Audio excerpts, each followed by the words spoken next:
there's the pouring rain. Oh, what? And it eventually like figured it out. That's really interesting.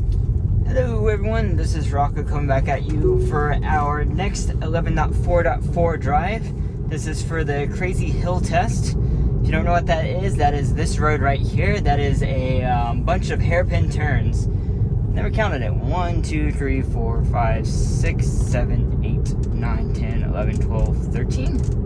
At least 13 hairpin turns. And so we're gonna see how it does. We have until is a light rain right now, and I think we have a storm approaching. So either we're gonna have heavy rain show up, or just a light rain, or no rain, just like it is right now. But if you saw my video from Saluda this morning, you saw a mudslide, and Full Self Driving handled it great. If you want to see that, so it's the most recent video before this one. I don't know if I'll get any other videos out.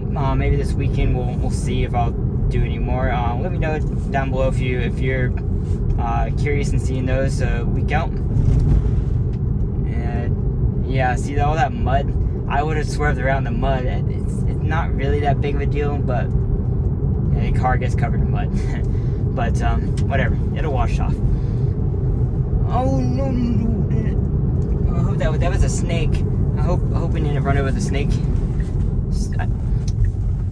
Side story, I used to not like snakes, and then I decided to buy a house in a rural area, and there are rats that like to live in your attic and crawl space, so now I love snakes. Snakes are awesome, and the non-poisonous kind. So I have a couple black snakes that live in my shed and around my property, and they will definitely have a lump in them from time to time, so you know they got rid of at least one rat or rodent, so that's good. It's a win-win situation. Anyway, so let's see how this is going to do. So the release notes in this version seem to indicate narrow roads would be improved. This road isn't considered narrow by my imagination unless you have another oncoming car. Then it's a little bit narrow, I suppose. But right, I mean, because there's no line, like, yeah, I don't know.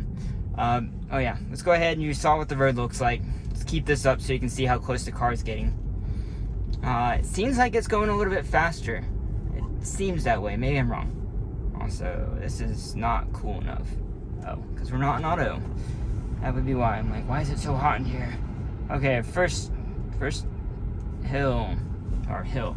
Oh, why is it going so fast? That's going way too fast. Now, as you saw, we're not going to count the interventions that I did up to speed to get here. We haven't done any other interventions the whole way so far. So what I'm gonna do, okay, see, it went back right. That's good. As long as it does that, I'm not gonna disengage. I wanted to foreknote, the last drive we did this, first time ever getting 0 interventions. If you did not see it, I was thoroughly impressed, thoroughly excited for that. I do not expect that to happen this time. Like, I think we got lucky. Wow, the car slipped a little bit. It lost traction because it slowed down too quickly right there. So I do not expect to get it, and I will this time. I should train the car better. Like, unless it goes. Nope. Yeah, see right there? Yeah, that. Let's go ahead and get a snapshot.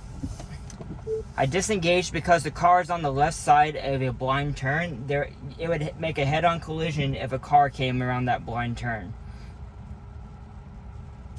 Okay, so hopefully you get that. I'm going to disengage this time for proper training. What I did the last time was I pushed the limits, and this time disengagements are necessary like that to tell Tesla, hey, the car did something wrong. And that's why the voice notes are great, because you can explain why did something wrong. Maybe someone that's not from this area. Temporary unavailable. No, you can do it. There you go. Maybe someone from this area doesn't realize for some reason you should stay on the right side of the road. Maybe they just don't understand that, hey, you shouldn't stay on the left side of the road for a blind turn. Just kind of, it's figuring it out. I'm not doing anything.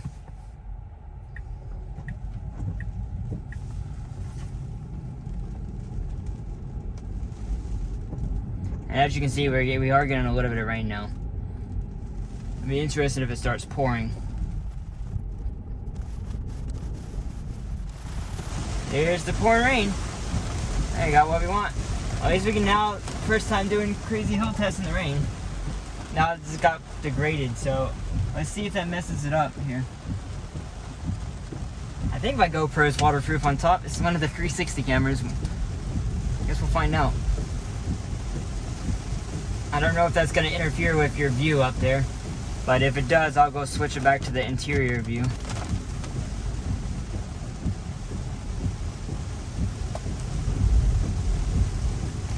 It seems to me it's a little bit less smooth. If I wanted to intervene, I would change this to a 20 mile an hour so it doesn't go so fast. It's doing a reasonably good job. It seems like it wants to go faster now around these sharp curves. And what makes you car sick is when it accelerates too quickly and then jams on the brake again. When it knows, like based on this image here, it already knows there's another sharp corner coming up. It just should know not to reaccelerate quickly. It's skidding on this mud right here because it just jams on the brake because it loses its path, I guess. As you can see, all this mud is here because we got so much rain. This whole road was probably a river. This is probably a really bad time to do this in terms of like, these hills are steep enough that at any point, nope, that's too far left. Let's do this again. Car was too far left around a blind turn. Too risky a head-on collision. Go ahead and do that. So, as in the past, I believe you can only get maybe 4 or 5 snapshots. So we're gonna hopefully not need more than that. Yeah, it could have done that a little bit better with that car. That's exactly why. See, if that car had coming up 20 seconds earlier, head-on collision. I mean, we're going slow enough, you could probably avoid it. But if not, if they didn't brake and I didn't swerve, head-on collision. That's why it has to stay to the right side of the road. It's being extra picky now that it's raining. Like right here is fine. This is more in the middle of the road. Now it goes back to the right side of the road. This is good. Right? I guess that's how I would drive, kind of towards more of the center part of the road right here.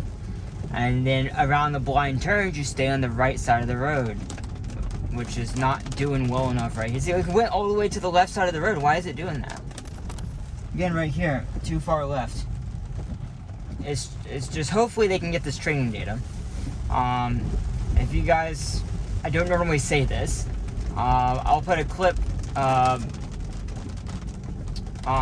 Twitter. Don't tweet the video, but I'm gonna put a clip on Twitter, seeing if I can tag Elon in a shock in that tweet, and see if we can get some noise to the autopilot team to say, hey, on these type of roads, it is very important to stay on the right side of the road around blind curves. That's like a safety issue. The car needs to know to stay on the right side of the road. So if they can, see my disengagement data, my snapshot data. Mike from Cyber Owners has a lot of these just in his town. I don't see these type of blind turns that often. Besides this, Mike has them every single day around his area up near Canton, North Carolina. So it's just he has them all the time. And it's just, he has to disengage because there's like a school bus that'll come around this blind turn. It's full self-driving versus a school bus. Like, what are you gonna do? That was too far left. That's. I'm just gonna snapshot that one.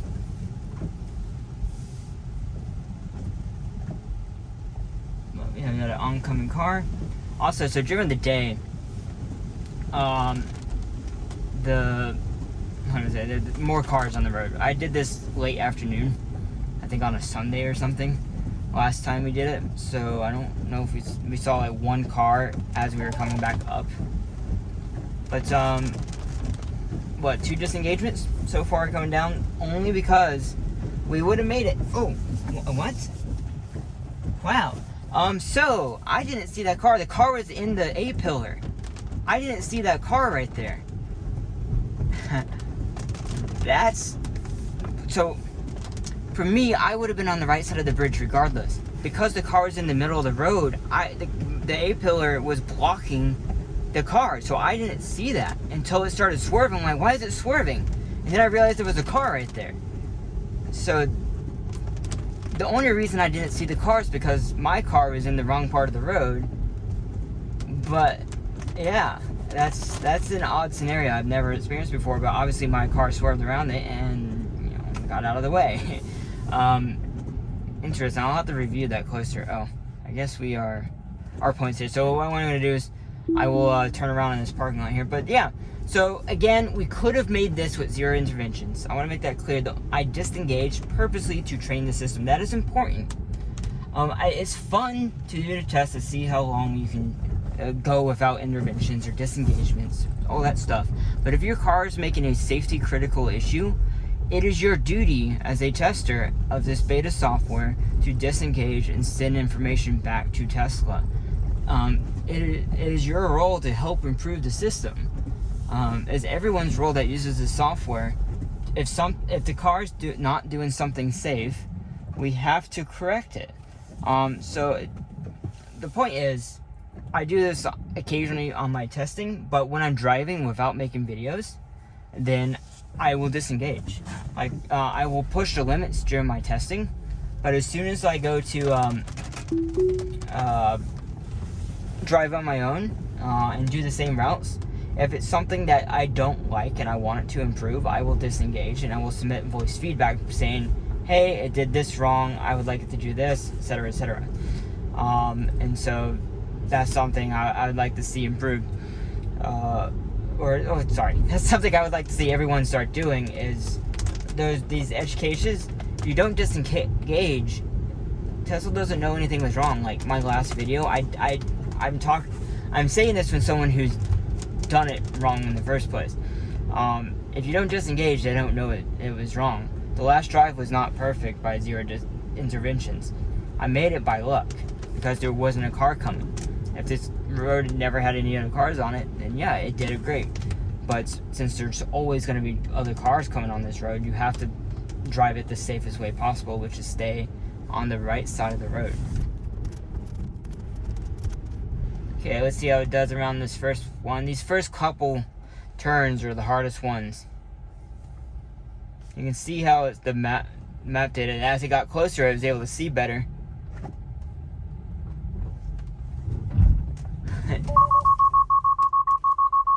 It did that. You know why it did that? It lost traction. Because it was so inconsistent going up the hill, it had to kick in traction control. Because it kicked in traction control, it's like, oh, take over, yeah. I don't know if you could hear it in the video, but the tires were slipping because of the wet road. I have Pilot Sport All Season 4 tires, which are like as close as you're going to get to summer tires in terms of grip. They're really grippy all season tires. And even in the wet, they're basically one of the best, if not the best, all season tires in the wet, in terms of grip. So just pointing it out there as kind of data is like in terms of like how much the car was putting down to make it slip. It really shouldn't have slipped because it was inconsistent acceleration. That's the only reason it slipped right there. And a car freaked out because it lost traction. And you can see, if you saw that blue... Why did it do that? What? Look at this map data. That's why it's reading more on the map data now. And it eventually like figured it out. That's really interesting. Oh, there's 2 cars here. Okay.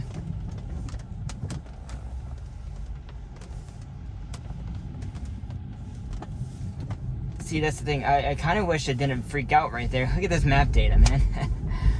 Oh, what's it doing? What's it doing? Wow. I'll put it in neutral by accident. I guess we can probably make this, yeah. Wow, it was not gonna slow down. It was going way too fast around the curve and it stopped turning and it was just gonna run into the side of embankment. Yeah. So that was a necessary disengagement, for sure. The first two were not. The first two were all about training the car. And you know, you want to look at the reason why? It's the bad map data. I think Tesla has tweaked how much the car relies on the map data. There you go. And so, because this is so far off, it can't figure out what direction it's going. Oh, I bet the GPS is off as well. That might be affecting it. Maybe. Okay, so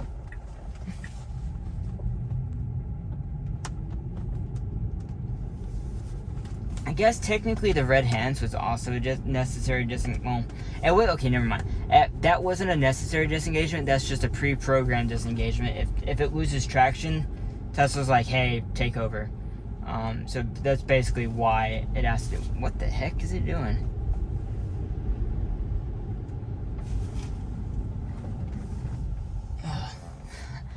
Okay, all I can say is I'm much more sick than I was.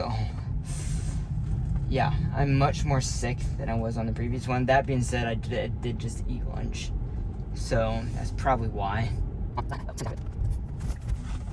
So it allows like one slip. You can tell the traction control allows one slip. It allows one slip on the traction control, and before it disengages. If it has two slips on traction control, that's when it disengages, which seems appropriate. If you're losing traction multiple times, the car should probably tell you, like, hey, you should probably start driving. That's definitely a safety thing, and I think that's very appropriate. But the car has to, for level 4, obviously, it has to be able to handle that. It has to know, hey, we're only losing traction because the road is wet. And we're going up a very, very steep hill. See, it lost traction right there as well. The problem is, it seems like, this is really hard for me to tell. This does not seem improved. This seems worse. It could be the rain. Now it's sunny again. So, it could be the rain. It could be they made some tweaks. It could be this. Look at this garbage map data. It could be this growth, the whatever you want to call it, the weeds and stuff on the side of the road, have grown out more. So maybe that's interfering with it. There's so many variables. This right here is what I don't like. It seems to just go with more speed into the turn and then not turn.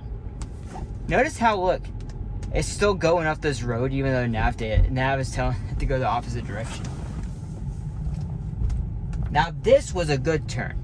That right there was a good turn. If we could make them all like that, then we'd be good. But it's just so hesitant. So we had one necessary disengagement so far, and one, required disengagement because of Tesla's programming, the red hands, and then 2 unnecessary disengagements, but related to safety and training is why I disengaged.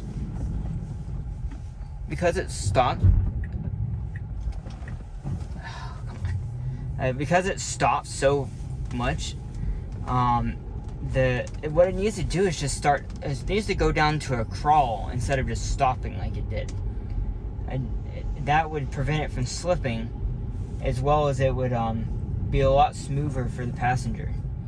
If it's not confident, it just needs to go down to a crawl instead of just jamming on the brake. Like go down to like 2 miles an hour or something, or I forgot, whatever speed. We'll see around this turn. Maybe I can describe it better for you.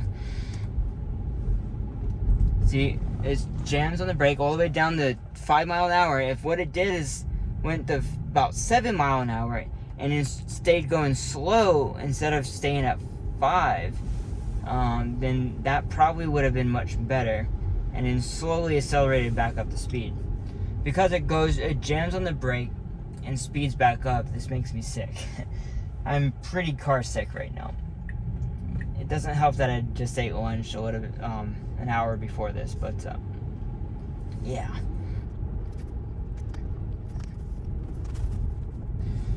Okie dokie, everyone. That's going to be the end of this drive. I didn't want to talk too much on that last little bit. I am definitely car sick right now.